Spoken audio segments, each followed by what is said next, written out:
नमस्कार, मैं हूं दीपक विशाल और आप देख रहे हैं बिग न्यूज़ 9।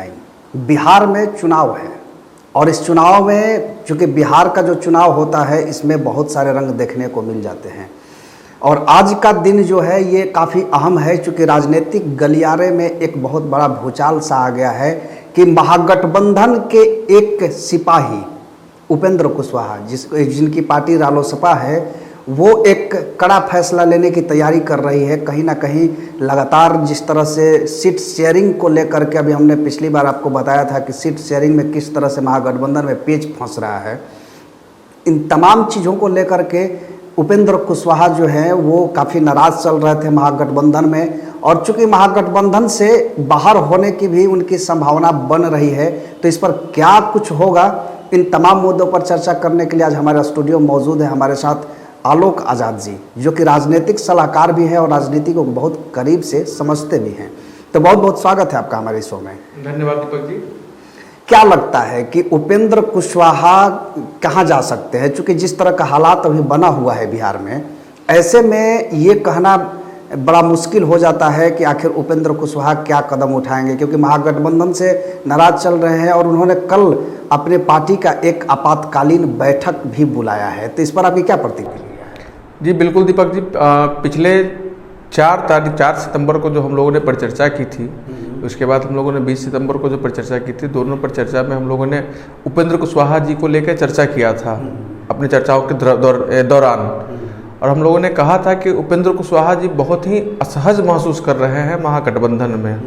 लोकसभा चुनाव हो, विधानसभा का अभी 2020 का चुनाव हो, काफ़ी असहजता महसूस कर रहे हैं। जो मान सम्मान वो खोज रहे हैं वह मान सम्मान आरजेडी के द्वारा उनको नहीं दिया जा रहा है, जिसके कारण कहीं ना कहीं उनको तकलीफ हो रहा है, क्योंकि वो खुद भी इस मुख्यमंत्री पद के प्रत्याशी हैं और आरजेडी उनको मीटिंग में उनकी बातों को नहीं सुन रही है। लालू जी से, तेजस्वी से मिलने के लिए उनको प्रयास करना पड़ रहा है और जिस पार्टी का मुख्यमंत्री पद का दावेदार हो उसको कम से कम सीट दिया जाए या सीट के बंटवारा के संबंध में उनसे चर्चा नहीं किया जाए।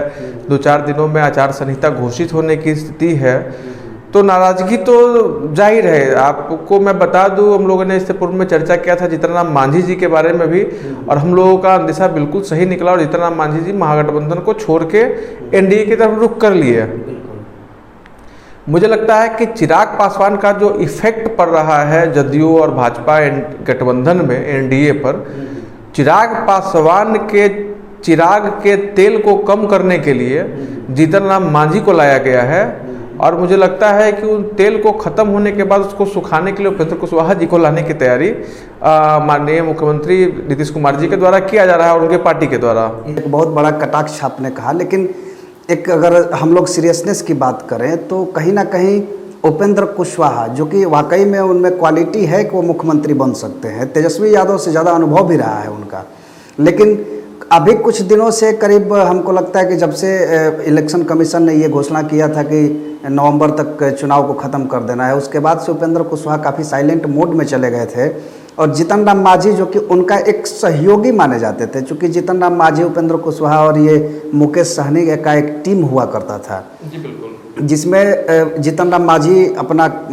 निकल करके जेडीयू के साथ शामिल हो गए, लेकिन चूँकि उपेंद्र कुशवाहा अब तक बने हुए थे और एक दिन पहले उनका बयान ये भी आया था कि हम विष पीने को तैयार हैं महागठबंधन में, लेकिन आज का जो दिन है, जिस तरह से इन्होंने पार्टी का आपातकालीन बैठक बुलाया है, ऐसे में ये उम्मीद किया जा सकता है कि क्या ये भी एनडीए की तरफ रुख करेंगे, नीतीश कुमार के साथ आएंगे? क्या लगता है आपको? जी बिल्कुल, राजनीतिक संभावनाओं की खेल है और संभावनाएं तो अनंत होती है।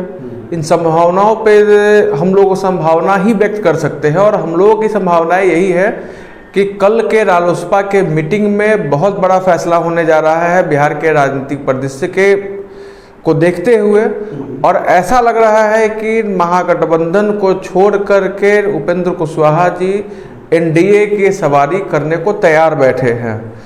और पहले से भी हम लोगों को जानकारी है, एनडीए को पूर्व में भी नहीं छोड़ना चाहते थे, लेकिन नीतीश कुमार जी के एनडीए गठबंधन में जाने के कारण इनके लिए नीतीश कुमार जी ने ऐसी स्थितियां पैदा कर दी थी, जिसके कारण इनको छोड़ना पड़ा एनडीए। इसमें एक सवाल और निकल करके आता है कि आखिर एनडीए में अगर ये जाते भी हैं तो किसके पाला में जाएंगे? बीजेपी के पाला में जाएंगे या चिराग पासवान यानी कि लोजपा के पाला में जाएंगे या जेडीयू के पाला में जाएंगे? देखिए, इसमें यह देखना बहुत दिलचस्प होगा कि जब पिछले गठबंधन में 2014 के गठबंधन में एनडीए से थे और इनके 3 सांसद जीते थे केंद्र में, ये मानव संसाधन विकास राज्य मंत्री थे। देश के इतिहास में पहली बार हुआ था कि देश का शिक्षा मंत्री शिक्षा के सुविधाएं नहीं मिलने के कारण, गिरती शिक्षा व्यवस्था के कारण अपने गठबंधन के सरकार के खिलाफ बिहार के गली गली और शहर सड़क पर उन्होंने सम्मेलन किया था, कार्यक्रम किया था, शिक्षा बचाओ रथ यात्रा किया था, पहली बार हुआ था।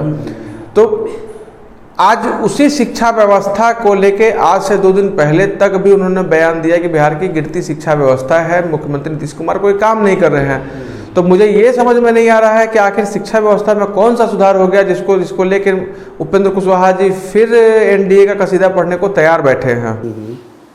लेकिन ये जैसे अभी मूल सवाल ये है कि आखिर ये जेडीयू के साथ जाना इनके लिए फ़ायदेमंद होगा, बीजेपी के साथ जाना फ़ायदेमंद होगा या चिराग पासवान के साथ? आपको इस पर क्या लगता है? कि चूँकि एक तरफ हम ये देखते हैं कि जहाँ से चिराग पासवान ने अभी हाल ही में 143 सीट पर अपनी उम्मीदवारी करने की बात कही है, तो ये कहीं ना कहीं नीतीश कुमार को क्षति पहुंचाने की बात है। जहां 100 सीट पर अगर बीजेपी लड़ रही है और 143 सीट पर चिराग पासवान नीतीश कुमार के खिलाफ अपने दावेदार उतार रहे हैं, तो कहीं ऐसा या फिर महागठबंधन को रोकने के लिए भी ये चाल हो सकती है? नीतीश कुमार पूरी तरह से उपेंद्र कुशवाहा को अपने अंदर लेकर के और चिराग पासवान को भी मात देने की तैयारी में लग गए हैं। आपको क्या लगता है? जी बिल्कुल, 2020 का जो चुनाव है नीतीश कुमार जी के लिए बहुत ही महत्वपूर्ण चुनाव है। इसमें उनका भविष्य निर्धारित होगा।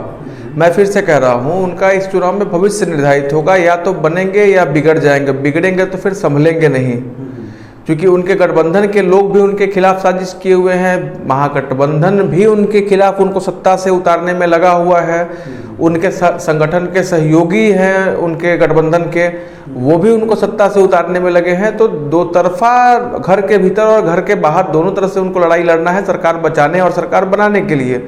उनके पार्टी को तोड़ने का भी प्रयास चल रहा है। हालांकि अभी तोड़फोड़ में नीतीश कुमार जी की पार्टी काफ़ी आगे है। मैं आपको बता दूं, आज की बड़ी खबर है कि आरसीपी सिंह और ललन सिंह आज दिल्ली में भूपेंद्र यादव जी से मिलने वाले हैं और भूपेंद्र यादव जी से मिलके उन्होंने क्लियर कर दिया है और करने जा रहे हैं। जदयू का स्टैंड है कि जदयू महागठबंधन में सीटों का बंटवारा भाजपा के साथ करेगी। लोजपा के साथ इस संबंध में कोई भी किसी भी तरह का विचार विमर्श जदयू नहीं करेगी। और जदयू और भाजपा के बंटवारा के बाद भाजपा को ही लोजपा से सीट बंटवारा या गठबंधन के संबंध में विमर्श करना है। मैं आपको ये भी बता दूं, 1-2 दिनों में लोजपा और भाजपा के भी कंडीशन बातचीत का खराब होने की संभावना है। थोड़ा हो भी गया है। बातचीत जितना सहज सुलभ था उसमें कमियां आई हैं। लोजपा की महत्वाकांक्षा बहुत बड़ी है। भाजपा, आरोप यह लग रहा है कि भाजपा ने लोजपा का महत्वाकांक्षा बहुत ज़्यादा बढ़ा दिया है, लेकिन अब वही भाजपा के लिए भी भारी पड़ता नजर आ रहा है। दूसरा एक खबर यह भी है कि लोजपा के जो राष्ट्रीय अध्यक्ष है चिराग पासवान जी, वो विधानसभा चुनाव लड़ेंगे। 143 सीटों पे लड़ेंगे।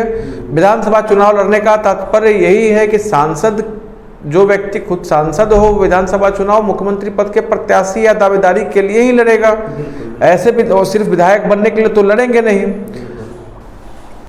तो ये तमाम, जैसे आपने कहा कि चिराग पासवान दावेदारी अपनी रख रहे हैं और खुद विधायक की भी चुनाव लड़ने की बात कर रहे हैं, उपेंद्र कुशवाहा को किस नज़र से देखते हैं? क्योंकि आज का जो राजनीतिक परिदृश्य है, जो आज का राजनीतिक भूचाल है, वो सारा भूचाल जो है वो उपेंद्र कुशवाहा यानी रालोसपा के इर्द गिर्द घूम रहा है। तो ऐसे में ये कहा जा सकता है कि अगर उपेंद्र कुशवाहा नीतीश कुमार के साथ बैठ जाते हैं, जीतन राम मांझी पहले ही जा चुके हैं, तो एक तरफ तो महागठबंधन कमज़ोर हो जाएगी, दूसरे तरफ कहीं ना कहीं चिराग पासवान जो अपनी महत्वाकांक्षा दिखा रहे हैं और ये जिस तरह की नीतीश कुमार के प्रति लगातार हमलावर हैं, तो ये नीतीश कुमार के लिए बहुत बड़ा फायदेमंद का सौदा रहेगा। बिल्कुल, नीतीश कुमार एक तीर से दो शिकार करने की तैयारी में है। इसके बहाने जीतन राम मांझी जी को पहले लाए हैं, आज उपेंद्र कुशवाहा जी को लाएंगे। मैं बता दूं, मुकेश सहनी पे भी डोरा डाला जा रहा है। अब कहाँ तक सफल होते हैं ये देखने की बात होगी, लेकिन उपेंद्र कुशवाहा पे जो डोरा डाला जा रहा है वो तो सफल होता दिख रहा है। और ऐसी स्थिति में जब एनडीए महागठबंधन को छोड़ के जीतन राम मांझी चले गए नीतीश कुमार जी के साथ, महागठबंधन को छोड़ के उपेंद्र कुशवाहा जाएंगे, तो ऐन चुनाव के वक्त पे महागठबंधन के सहयोगियों का महागठबंधन छोड़ना बिहार के राजनीति के लिए बहुत अच्छा मैसेज नहीं माना जाएगा, महागठबंधन के राजनीति के लिए बहुत अच्छा मैसेज नहीं माना जाएगा। नीतीश कुमार जी ये भी देख रहे हैं कि इन दोनों को ला के ये भाजपा पर प्रेशर बना रहे हैं, जदयू बना रही है, जदयू लोजपा पे प्रेशर बना रही है, सीट बंटवारा में ज़्यादा से ज़्यादा सीट मांगेगी, स्वाभाविक भी है। अच्छा, एक चीज़ और है, जैसे अभी जो जैसे आप कह रहे हैं कि ये महागठबंधन के लिए सही नहीं होगा अगर उपेंद्र कुशवाहा एनडीए यानी कि जेडीयू के साथ मिल जाते हैं, क्यों हो रहा है ये सब? अगर चूँकि अभी हमने हाल ही में चर्चा किया था इस पर कि महागठबंधन में सीट का जो शेयरिंग का पेच फंसा हुआ है, वो कांग्रेस भी कहीं ना कहीं उससे नाखुश है, उपेंद्र कुशवाहा भी नाखुश हैं और मुकेश सहनी भी नाखुश हैं। तो अगर ये जो पूरी जो चीज़ें हो रही है, चूँकि लालू के सुपुत्र जो नेता प्रतिपक्ष तेजस्वी यादव हैं, क्या इनके तानाशाही रवैये की वजह से ये सारा चीज़ हो रहा है, या फिर कहीं ना कहीं क्योंकि सब कुछ स्टैंडिंग होते हुए भी लास्ट समय तक उपेंद्र कुशवाहा कहते रहे कि मैं विष पीने को तैयार हूँ, लेकिन आज ऐसा क्या हुआ कि जो अचानक से ये पूरी राजनीति ही बदलने जा रही है? अब वो क्या लगता है इस पे? जी बिल्कुल, उपेंद्र कुशवाहा जी ने कुछ दिनों पूर्व कहा था, हम लोगों ने पिछले दिनों चर्चा भी किया था इस संबंध में। उपेंद्र कुशवाहा जी ने कहा है कि मैं विष पीने को तैयार हूँ, लेकिन विष पीने का भी एक लिमिट होता है। अभी तक उपेंद्र कुशवाहा जी का राजनीतिक कैरियर को देखते हुए, हम लोगों ने महत्वाकांक्षा को देखते हुए, हम लोग ये आसानी से समझ सकते हैं कि वो बहुत ज़्यादा विष पीने की स्थिति कहीं में कहीं नहीं रहते हैं। वो सुविधा की राजनीति करते हैं, वो विचारधारा की राजनीति नहीं करते हैं। बिहार के राजनीतिक दलों में लोजपा, रालोसपा, वीआईपी पार्टी और हम पार्टी, ये लोग विचारधारा की राजनीति नहीं करते, ये लोग सुविधा की राजनीति करते हैं। ये लोग गठबंधन के सीट के हिसाब से गठबंधन तय करते हैं, कभी महागठबंधन की सवारी करते हैं सुविधा के अनुसार, कभी एनडीए की सवारी करते हैं। आज जाहिर सी बात है कि उपेंद्र कुशवाहा जी बहुत दिनों से चर्चा कर रहे थे। मैं यह भी बता दूं कि बहुत दिनों से बीच में उपेंद्र कुशवाहा जी का साल 1.5 साल तक तेजस्वी यादव जी और लालू यादव जी से कांटेक्ट नहीं था। महागठबंधन में वो आरजेडी से संपर्क भाया कांग्रेस ही बना रहे थे। लेकिन अभी चुनाव का समय आ गया है, कुछ दिनों में आचार संहिता घोषित होना है, तो इस स्थिति में कौन कौन से सीट पे कौन दल लड़ेंगे इसकी चर्चा हो रही है, लेकिन अभी तक कोई घोषणा नहीं हुई है, चर्चा में ही रह गई है। और चर्चाओं से कुछ होता नहीं है जब तक किसी दल को उसको कितना सीट मिलेगा लड़ने के लिए, इसकी बात उनको नहीं मालूम चले। अभी रालोसपा के जो महासचिव हैं माधव आनंद जी, उन्होंने कहा कि मुझे यह भी नहीं पता है कि कौन सा सीट रालोसपा को मिला है और कौन सा नहीं मिला है, कितनी सीट रालोसपा को मिली है या नहीं मिली है। उनका कहना है कि हमारा मीटिंग जरूर कल है, लेकिन आरजेडी से रालोसपा ने आज निवेदन भी किया है कि महागठबंधन में शामिल दलों को सिटिंग पोजीशन या अन्य संबंधी बातों को लेकर जल्द से जल्द प्रयास महागठबंधन करे। आरजेडी बड़ा दल है, तेजस्वी यादव जी बड़े नेता हैं, वो करे, अन्यथा की स्थिति में रालोसपा कल कुछ ना कुछ निर्णय लेने के लिए है। मुझे लगता है कि खिचड़ी पक चुकी है। अगर बात नहीं बनती है आरजेडी में तो ये कहीं भी जाने को तैयार है, और कहीं भी तो नहीं, लेकिन मेरा मानना है कि कहीं ना कहीं जेडीयू की तरफ रुख करेंगे। क्या आपको लगता है ऐसा है? बिल्कुल, उपेंद्र कुशवाहा जी ने पहले भी एक समीकरण बनाने का प्रयास किया था, एंटी एनडीए और एंटी महागठबंधन आरजेडी को छोड़ के उन्होंने कांग्रेस के साथ गठबंधन बनाने का प्रयास किया था। लेकिन बिहार की राजनीति में कांग्रेस आरजेडी को छोड़ने को तैयार नहीं है, जिसके कारण उपेंद्र कुशवाहा जी का सारा समीकरण धरा का धरा रह गया। और आज के समय में स्थिति है कि जितना सीट पे वो डिमांड कर रहे हैं उतना सीट आरजेडी एनडीए में उनको देने को तैयार नहीं है। यहाँ गठबंधन में इतने सारे दल हैं और सीटों की महत्वाकांक्षा सबकी बहुत ज़्यादा है। उस स्थिति में सीट मिलना भी बहुत मुश्किल है। नीतीश कुमार जी हो सकता है कि आरजेडी से बढ़िया इनको डील दिए हो, उससे ज़्यादा सीट दिए हों, सत्ता में भागीदारी की बात हुई हो, क्योंकि बिना फायदा का उपेंद्र कुशवाहा जी जाएंगे ऐसा मुझे नहीं लगता है। जीतन राम मांझी जी भी महागठबंधन एनडीए को छोड़े थे उसी विराम पे जब उनके बेटा को आरजेडी ने एमएलसी बनाने का प्रयास किया था, और आज फिर छोड़ के एनडीए में चले गए वहाँ कुछ फायदा के लिए। तो इनका इसमें कितना नुकसान होगा अगर उपेंद्र कुशवाहा महागठबंधन से बाहर हो जाते हैं, तो तेजस्वी यादव या महागठबंधन को कितना नुकसान झेलना पड़ेगा? बिल्कुल, उपेंद्र कुशवाहा जी के जाने से महागठबंधन को कुशवाहा वोट बैंक का बड़ा नुकसान होगा। उपेंद्र कुशवाहा जी आज के समय में महागठबंधन हो या एनडीए हो, बिहार के राजनीति में कुशवाहा के बड़े नेता के रूप में जाने जाते हैं। अभी उनसे बड़ा नेता कोई नहीं है, और उनके महागठबंधन छोड़ के एनडीए जाने से कुशवाहा समाज के वोटर पे भी प्रभाव पड़ेगा। कुशवाहा वोटर महागठबंधन से बिदक कर एनडीए के साथ जा सकता है। वैसे भी कुशवाहा जो वोटर है वो एंटी यादव वोटिंग करने वाला वोटर है, और पहले से भी उन लोगों की इच्छा रहती थी कि महागठबंधन छोड़ के एनडीए में रहे, और अभी उनके नेता का एनडीए में चले जाने से उनको भी वोटिंग करने में आसान होगा। क्योंकि ये समीकरण जो आप कह रहे हैं इसको मैं मान सकता हूँ, क्योंकि आगे जो इससे पहले जब एनडीए के गठबंधन में उपेंद्र कुशवाहा थे तो उन्होंने चूँकि मंत्री भी रहे हैं बीजेपी सरकार में, और बिहार की जनता ने उनको जिताया भी था।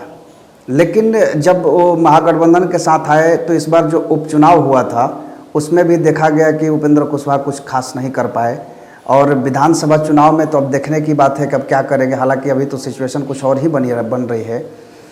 इन पूरे चीज़ों पर अगर हम देखें कि आज का जो परिवेश है, जिस तरह की राजनीति हो रही है, या बिहार में जो घटनाक्रम लगातार बदलते रहा है, दिन जैसे जैसे बढ़ रहा है, इसमें आज उपेंद्र कुशवाहा का रोल क्या एनडीए या महागठबंधन को जिताने तक की स्थिति में ले जा सकती है?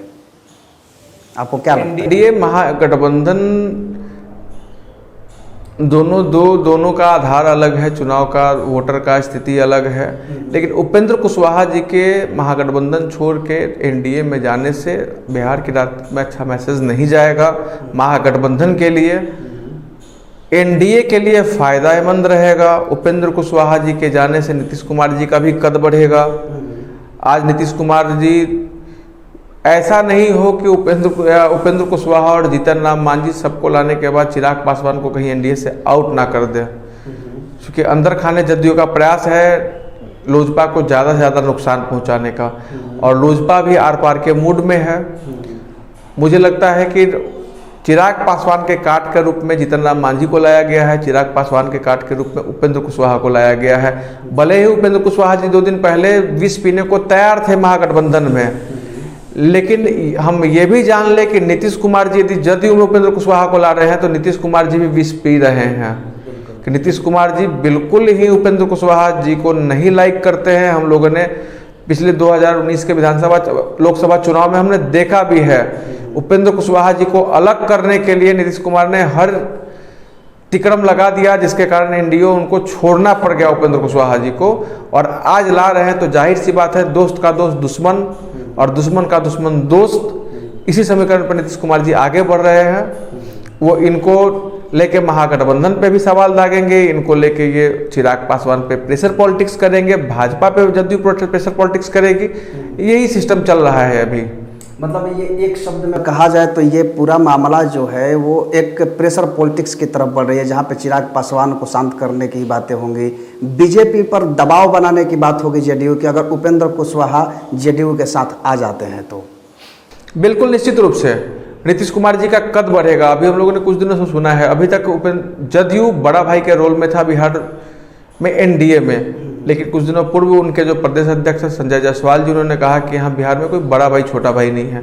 इससे पहले सभी नेता कहते थे कि नीतीश कुमार जी बड़े हैं, जदयू बड़ा भाई है, यही चला भी आ रहा था। लेकिन पिछले कुछ दिनों से लोजपा ने जो समीकरण और जो आरोप लगाए हैं, चिराग पासवान ने हमेशा कहा है कि एनडीए में भाजपा को बिहार में बड़ा भाई का रोल अदा करना चाहिए, भाजपा को 1 सीट ज़्यादा लड़नी चाहिए जदयू से, भाजपा का वोट परसेंटेज ज़्यादा है जदयू से, भाजपा की केंद्र में सरकार है और एनडीए गठबंधन का सबसे प्रमुख सहयोगी भाजपा है। इस नाते उनका बार बार वो कह रहे थे कि भाजपा को बिहार में बड़ा भाई का रोल करना चाहिए, लेकिन भाजपा के किसी नेता ने इस पर कमेंट नहीं किया।